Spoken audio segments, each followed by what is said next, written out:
AICC ಅಧ್ಯಕ್ಷ ಮಲ್ಲಿಕಾರ್ಜುನ ಖರ್ಗೆ ಅವರ ನಿಂದನೆಗೆ ಸಂಬಂಧಿಸಿದಂತೆ ಚಿಂತಕ ಚಕ್ರವರ್ತಿ ಸೂಲಿಬೆಲೆ ಅವರಿಗೆ ಸುಪ್ರೀಂ ಕೋರ್ಟ್ ರಿಲೀಫ್ ನೀಡಿದೆ. ಕಳೆದ 2024ರ ಜನವರಿ 18ರಂದು ರಾಯಚೂರಿನ ಸಿರಿವಾರದಲ್ಲಿ ನಮೋ ಬ್ರಿಗೇಡ್ ವತಿಯಿಂದ ಕಾರ್ಯಕ್ರಮ ನಡೆದಿತ್ತು. ಆಗ ಭಾಷಣದ ವೇಳೆ ಸೂಲಿಬೆಲೆ ಖರ್ಗೆ ಅವರನ್ನ ಅಯೋಗ್ಯ ಅಂತ ಟೀಕಿಸಿದ್ರು.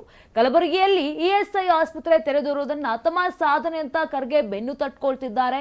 ಜನರ ತೆರಿಗೆ ದುಡ್ಡಿನಲ್ಲಿ ಕಟ್ಟಲಾಗಿರುವ ಆಸ್ಪತ್ರೆಯನ್ನ ತಮ್ಮ ಪ್ರಚಾರಕ್ಕಾಗಿ ಬಳಸಿಕೊಳ್ಳುವಂತ ಅಯೋಗ್ಯ ಅಂತ ಸೂಲಿಬೆಲೆ ಹೇಳಿಕೆಯನ್ನ ನೀಡಿದ್ರು.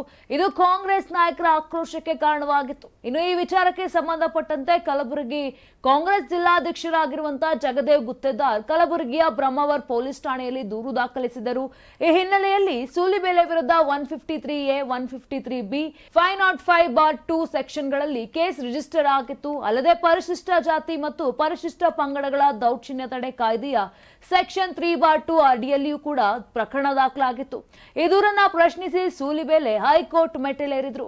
ಹೈಕೋರ್ಟ್ ಕಳೆದ ಅಕ್ಟೋಬರ್ 2024ರಲ್ಲಿ SC/ST ಕಾಯ್ದೆಯಡಿಯ ಆರೋಪಗಳನ್ನ ತಿರಸ್ಕರಿಸಿತ್ತು. ಆದರೆ ಭಾರತೀಯ ದಂಡ ಸಂಹಿತೆಯ ಸೆಕ್ಷನ್ಗಳಲ್ಲಿಯ ಮೊಕದ್ದಮೆಗಳನ್ನ ಹಾಗೆಯೇ ಉಳಿಸಿಕೊಂಡಿತ್ತು. ಅಲ್ಲದೆ ಇವುಗಳಿಗೆ ಸಂಬಂಧಪಟ್ಟಂತೆ ತನಿಖೆ ಮುಂದುವರೆಸುವಂತೆ ಅವಕಾಶ ಕೂಡ ನೀಡಿತ್ತು. ಈ ಕಾರಣಕ್ಕಾಗಿಯೇ ಸೂಲಿಬೆಲೆ ಸುಪ್ರೀಂ ಕೋರ್ಟ್ ಕದ ತಟ್ಟಿದ್ದರು. ತಾನು ಅಯೋಗ್ಯ ಎಂದು ಕರೆದ ಪದವನ್ನ ಇಂಗ್ಲಿಷ್ನ ರಾಸ್ಕಲ್, ನೀಚ ಎಂದು ತಪ್ಪಾಗಿ ಅರ್ಥೈಸಿಕೊಂಡಿದೆ.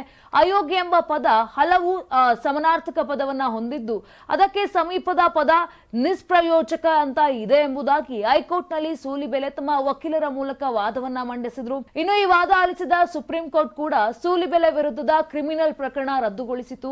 ಸೂಲಿಬೆಲೆ ಪರ ಹಿರಿಯ ವಕೀಲ ಅರುಣ್ ಶ್ಯಾಮ್ ವಾದವನ್ನ ಮಂಡಿಸಿದರು. ವಕೀಲರಾದ ಸುಧಾಂಶು ಪ್ರಕಾಶ್ ಮತ್ತು ಸುಯೋಗ್ ಹೆರಳೆ ಅವರ ಮೂಲಕ ಸೂಲಿಬೆಲೆ ಅರ್ಜಿ ಸಲ್ಲಿಸಿದ್ರು. ಆದ್ರೆ ಇದೀಗ ಸುಪ್ರೀಂ ಕೋರ್ಟ್ ತೀರ್ಪಿನಿಂದ ಚಕ್ರವರ್ತಿ ಸೂಲಿಬೆಲೆ ಅವರಿಗೆ ನಿರಾಳತೆ ಸಿಕ್ಕಂತಾಗಿದೆ. ನಮ್ಮ ಕರ್ನಾಟಕ ರಾಜ್ಯದಲ್ಲಿ ಕಳೆದ ವರ್ಷದ ನೀಟ್ ಮತ್ತು ಐಐಟಿ ಜೆಇಇ ಪರೀಕ್ಷೆಯಲ್ಲಿ ಸಾವಿರಾರು ಉಚಿತ ಮೆಡಿಕಲ್ ಹಾಗೂ ಐಐಟಿ ಸೀಟ್ಗಳನ್ನು ನೀಡಿರುವ ನಮ್ಮ ಹೆಮ್ಮೆಯ ಎಕ್ಸೆಲ್ ಅಕಾಡೆಮಿಕ್ಸ್ ವಿದ್ಯಾಸಂಸ್ಥೆಯಾಗಿದೆ. ಒಂದು ವರ್ಷದ ಲಾಂಗ್ ಟರ್ಮ್ ನೀಟ್, ಸಿಇಟಿ ಮತ್ತು ಐಐಟಿ ಜೆಇಇ ದಾಖಲಾತಿ ಪ್ರಾರಂಭವಾಗಿದೆ. ಮೆಡಿಕಲ್ ಅಂದರೆ ಎಕ್ಸೆಲ್, ಎಕ್ಸೆಲ್ ಅಂದ್ರೆ ಮೆಡಿಕಲ್. ನಾನು 86 kg ಇದ್ದವಳು 71 kg ಬಂದಿದ್ದೀನಿ. ವಯಸ್ಸಾದ್ಮೇಲೆ ಸ್ಮಾರ್ಟ್ ಆಗಿ ಕಾಣ್ತೀರ ಅಂದ್ರೆ ಜಿನ್ನಿ. 126 kg ವೇಟ್ ಇದ್ದು ನಾವು ಈಗ 114 kg ಲೆಕ್ಕ ಬಂದಿದ್ದೀವಿ. ಯಾವುದೇ ಸೈಡ್ ಎಫೆಕ್ಟ್ ಆಗಿಲ್ಲ. 84ರಿಂದ 50 kg ಬಂದೆ. ಆಮೇಲೆ ಸಣ್ಣಗೆ ಫಿಟ್ ಆಗಿದ್ದೀನಿ. ಅದಕ್ಕೆ ನಾನು ಯೂಸ್ ಮಾಡ್ತಾ ಇರೋದು ಜೀನಿ ಸ್ಲಿಮ್. 84ರಿಂದ 50 kg ಬಂದೆ. ಆಮೇಲೆ ಸಣ್ಣಗೆ ಫಿಟ್ ಆಗಿದ್ದೀನಿ. ಅದಕ್ಕೆ ನಾನು ಯೂಸ್ ಮಾಡ್ತಾ ಇರೋದು ಜೀನಿ ಸ್ಲಿಮ್. ಸಣ್ಣ ಆಗಕ್ಕೆ ಜೀನಿ ಸ್ಲಿಮ್ ಯೂಸ್ ಮಾಡದೆ ಹೆಲ್ದಿನೂ ಅದೇ. ನೀವು ಸಣ್ಣ ಆಗ್ಬೇಕಾ, ಹೆಲ್ದಿ ಆಗ್ಬೇಕಾ? ಹಾಗಿದ್ರೆ ಜೀನಿ ಸ್ಲಿಮ್ ಯೂಸ್ ಮಾಡಿ. ಸಣ್ಣ ಆಗೋದಕ್ಕೆ ಯಾವುದೋ ಪ್ರಾಡಕ್ಟ್ ಹೇಳ್ತಾ ಇದ್ದಾಳೆ, ಏನಾದರೂ ಸೈಡ್ ಎಫೆಕ್ಟ್ಸ್ ಇದೆ ಅಂತ ಯೋಚನೆ ಮಾಡ್ತಾ ಇದ್ದೀರಾ? ಖಂಡಿತ ಇಲ್ಲ. ಯಾಕಂದ್ರೆ ಇದು ಕೆಮಿಕಲ್ ಫ್ರೀ. ಸಣ್ಣ ಆಗಬೇಕು ಅಂದರೆ ಜೀನಿ ಸ್ಲಿಮ್ ಯೂಸ್ ಮಾಡಿ. ಹೆಚ್ಚಿನ ಮಾಹಿತಿಗೆ ಕೆಳಗೆ ಡಿಸ್ಪ್ಲೇ ಆಗ್ತಿರೋ ನಂಬರ್ಗೆ ಕಾಲ್ ಮಾಡಿ.